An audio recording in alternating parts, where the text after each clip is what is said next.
We may now think that everything is fine, but the fact is that the system is broke and it needs fixing. What you're doing is asking some form of regulation to protect the world against you. Well, I am a player, and I think all players should be regulated. There have to be rules of the game. In the last 2 years, you've been blamed for financial collapse of Thailand, Malaysia, Indonesia, Japan, and Russia. All of the above. All of the above. Yeah. Are you that powerful? No, I think there's a great misunderstanding. The Prime Minister of Malaysia said that the region spent 40 years trying to build up its economy, and along comes a moron like Soros with a lot of money, and it's all over. He called you a criminal. It's easier for him to blame an outside force than to admit that they were mismanaging their economy and their currency. The French finance minister talked about hanging speculators from lampposts. I think that I've been blamed for everything. I am basically there to make money. I cannot and do not look at the social consequences of what I do. This man is a carnivore of the first order. Jim Grant is the editor of Grant's Interest Rate Observer and one of Wall Street's most respected analysts. He never tires of watching Soros, in part because of the huge bets he's willing to place on his hunches. He has always amazed the people he's worked with at his audacity and his willingness to back up his commitments with enormous sums of money. It causes the blood to drain from ordinary mortals' faces. Like risking $2 billion in Russia. When the Russian market began falling apart in August, Soros was the country's single largest investor. He called the U.S. Treasury and asked Uncle Sam for $7 billion to prop up the ruble. When U.S. officials failed to intervene, Soros wrote a letter to the Financial Times of London saying he thought the Russian currency should be devalued by as much as 25%. A few words from Soros were enough to cause panic selling that fueled the crash. What's it like to have a statement that you make have such serious, grievous consequences? I mean, you can, it looks to me like in a number of situations you can take a position against a currency or make a statement, and the whole country falls apart. Well, it's a tremendous sense of responsibility, actually. And it's also a humbling experience because I am actually trying to do the right thing, and sometimes what I do has an unintended negative consequence, as it did in Russia. Last month, he brought the First Lady with him for a look at some of the projects his foundation is funding. This is Mr. Джωρтζ Сорос, and he's going to be helping the hospital. This year, Soros plans to give away almost $500 million around the world. In Bosnia, when the water supply to Sarajevo was cut off at the height of the siege, it was Soros who wrote a check to jury-rig a pipeline through an abandoned highway tunnel. At the center of Джордж Soros, there's an inherent contradiction. Which is? Which is, on one hand, you're the capitalist who does not care about the social consequences of his act, and on the other hand, you are a philanthropist who cares only about social consequences. How do you resolve the two? Recognizing that as a competitor, I've got to compete to win. As a human being, I am concerned about the society in which I live. Which Джордж Soros am I talking to now? The amoral Джордж Soros or the moral Джордж Soros? It's one person. It's one person who at one time engages in amoral activities and at the rest of the time tries to be moral.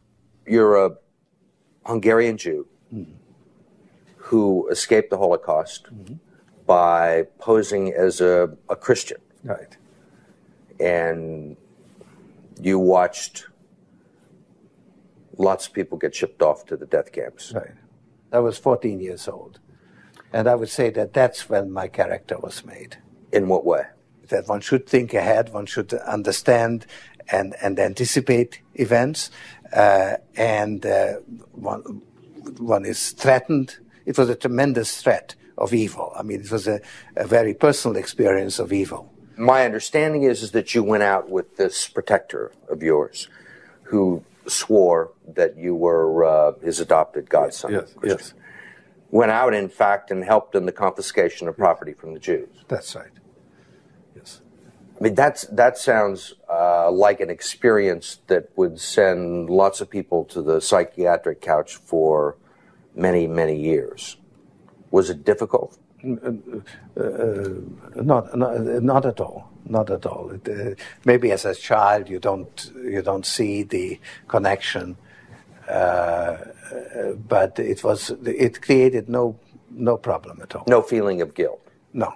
For example, that I'm Jewish, and here I am watching these people go. I could just as easily be there. I should be there. None of that.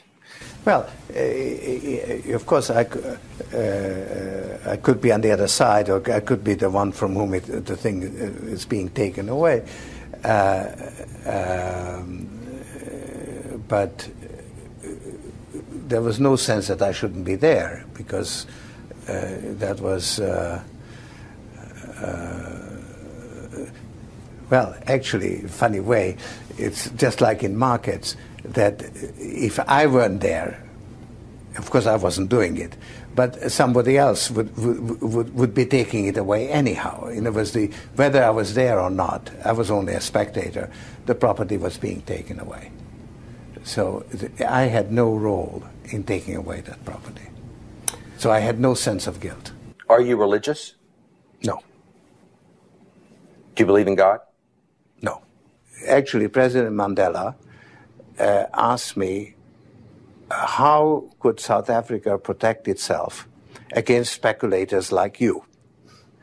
And I told him, I wrote him a memo, trying to give him the best advice I could, how to reduce the exposure of South Africa to speculative attack. That's the old "stop me before I kill again" approach, right? Well, you're telling this is what you can do to stop me. Whether I or somebody else does whatever is happening in the markets, it really doesn't make any difference to the outcome. I don't feel guilty because I'm engaged in an amoral activity which is not meant to have anything to do with guilt. Why is it that Americans can't invest in the quantum fund? It's an offshore fund. Why is that? Because the fund is not registered with the Securities and Exchange Commission.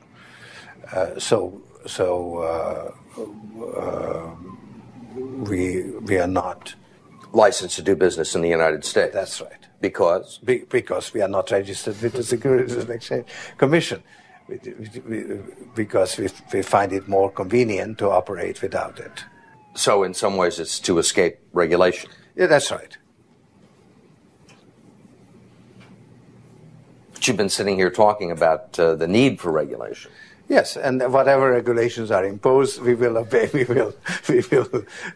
We already conform to everything. One of your money manager told us that George really does think he's a god. I mean, if you think that you're God and you go into financial markets, you're bound to come out broke. So the fact that I'm not broke shows that I don't believe that I'm God.